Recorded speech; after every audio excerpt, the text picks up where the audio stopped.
Live from New York, it's Saturday night! It's Tina Fey's updo do-over. The star of 30 Rock donned the famous Sarah Palin hairstyle one more time on Saturday Night Live to send up the vice presidential candidate's interview with Katie Couric. Not to belabor the point, one specific thing.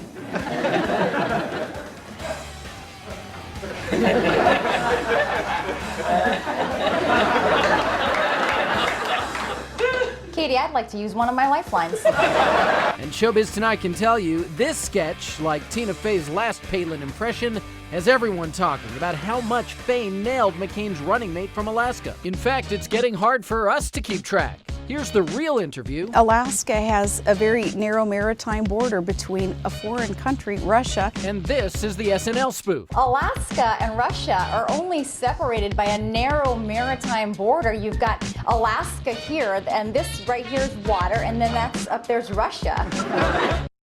Showbiz Tonight can tell you there's some buzz that the SNL interview may have hit too close to home for Palin supporters and her critics.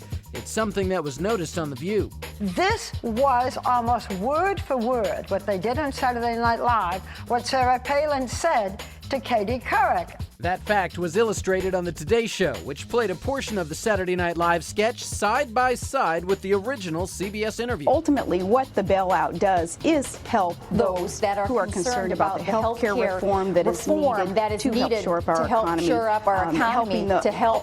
It's got to be all about job creation. It's got to be all about job creation. Of course, Saturday Night Live has a long tradition of making fun of politicians. Saturday Night Live does have the power to help mold people's impressions of a politician. They have a knack for turning that politician into a cliche. And then the rest of us, when we're watching the politician, we're looking for those little things. It's a compassionate agenda. Compassionativity.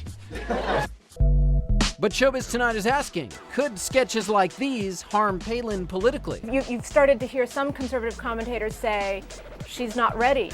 Let's get her out of there. Amy Argetsinger of The Washington Post tells Showbiz Tonight that Fey's Palin impression might come back to bite the already vulnerable candidate. People who might not otherwise have tuned into the Katie Couric interview are amused by the Saturday Night Live sketch and are going back to the actual Katie Couric interview for comparison. It has the effect of magnifying, of calling more attention to this interview, which some people regard as fairly disastrous. But then again, some say it might help. My view is just spell the name right. Political consultant Jack Berkman tells Showbiz Tonight the SNL sketch also plays up what Palin supporters actually like about it. It seems to me that when cornered, you become increasingly adorable. Is that fair to say? I don't know, is it? She's an attractive woman. I think anytime you're putting that face in a very visible, very watched venue like Saturday Night Live, you're helping Palin and you're helping the Republican ticket. I think the only way you hurt her is if you keep her off television. So, when it comes to the big question, whether Tina Fey's Palin impression will have an effect on this wild presidential race, the answer is we'll probably have to wait until November. Or as Ms. Palin might say, I'm just gonna have to get back to ya. Well, there is no doubt that Fey seems to humiliate Palin. Will Palin ever be able to live it down?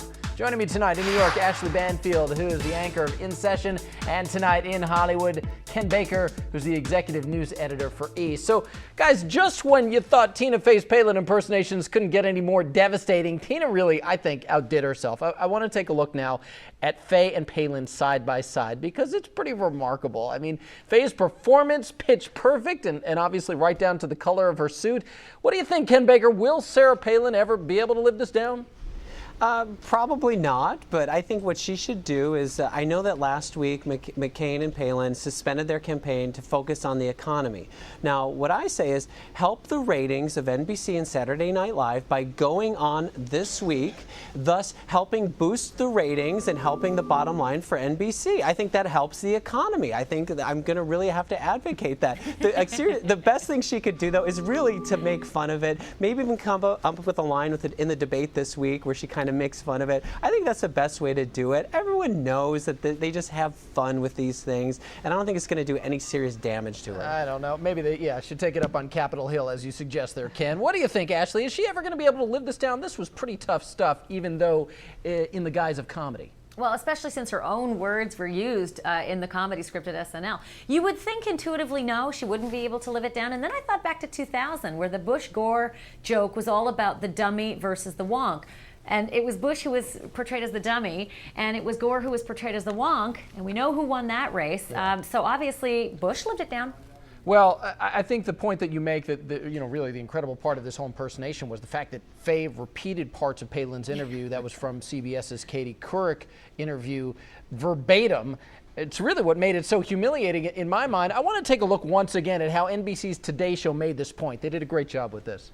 Ultimately, what the bailout does is help those that are who are concerned about the health care reform that is needed to help shore up our economy.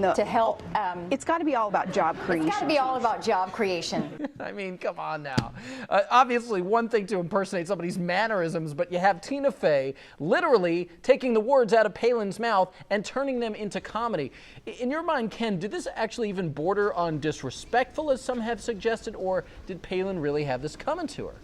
Well, it's definitely the most scathing part of it, is that she really didn't have to make up much. I mean, there was the can I use my lifeline joke, but that was clearly made up. But the rest of it pretty much wasn't. That's what makes it so scathing. But at the same time, what people are losing touch of here is that the Katie Couric impersonation by Amy Poehler was just as good. I mean, it was so great. The kind of earnest condescension, like kind of doubting every word that Sarah Palin was saying. That was just perfect. That was actually my favorite part. Yeah, Amy Poehler was dead on with that.